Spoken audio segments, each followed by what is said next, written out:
Trois signes qui montrent que votre blender ne va pas durer. Salut à tous, j'espère que vous allez bien. Moi, je vais super bien. Content de vous retrouver pour cette nouvelle vidéo dans laquelle nous allons décortiquer les trois signes qui montrent que votre blender ne va pas durer. Restez jusqu'à la fin de la vidéo parce que nous avons un superbe équipement électroménager à vous recommander.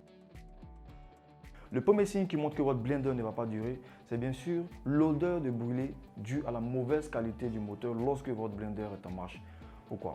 Lorsque votre blender est en marche, vous sentez une odeur de brûlé qui est due bien sûr à la mauvaise qualité du moteur, à cause bien sûr des bobines à l'intérieur qui ne sont pas faites en cuivre pur et aussi à cause de la protection qui est faite souvent en caoutchouc au lieu bien sûr d'utiliser de l'acier afin de pouvoir bien protéger cette bobine là, ce qui est un facteur vraiment très alarmant et ce qui peut occasionner bien sûr l'endommagement rapide de votre blender.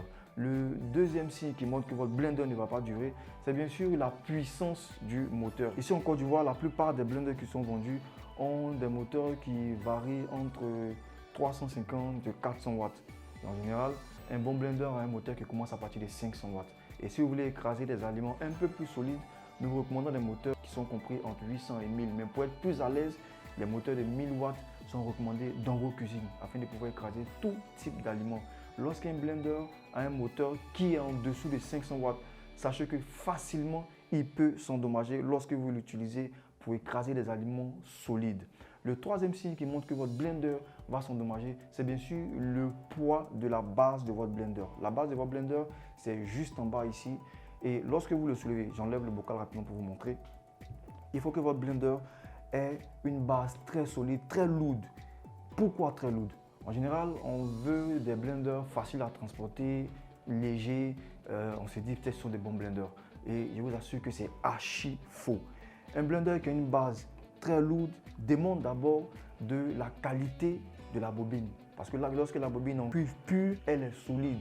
Et cette solidité aussi, ce poids aussi, permet à la base de votre blender de pouvoir rester stable pendant son utilisation. Alors je récapitule rapidement pour vous les trois signes qui montrent que votre blender ne va pas durer. Le premier signe, c'est bien sûr l'odeur à cause de la mauvaise qualité bien sûr de la bobine. Le deuxième signe, c'est la puissance de votre blender. Et le troisième signe, c'est le poids de la base de votre blender. Alors je vous ai dit qu'à la fin, nous allons recommander un équipement électroménager qui va vous faciliter bien sûr le quotidien en cuisine. Il s'agit bien sûr du blender Tsunami qui respecte les normes de fabrication en termes de qualité et en termes de garantie.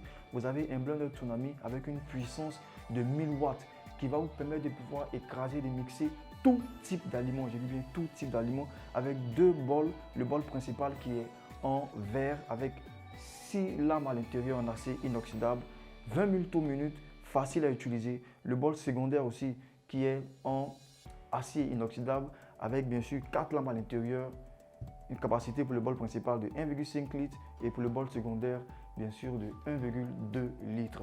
C'est un équipement que nous vous recommandons, Tsunami, pratique, facile à utiliser et surtout garanti. J'espère que vous avez aimé cette vidéo, n'hésitez pas à la partager. D'ici là, portez-vous bien.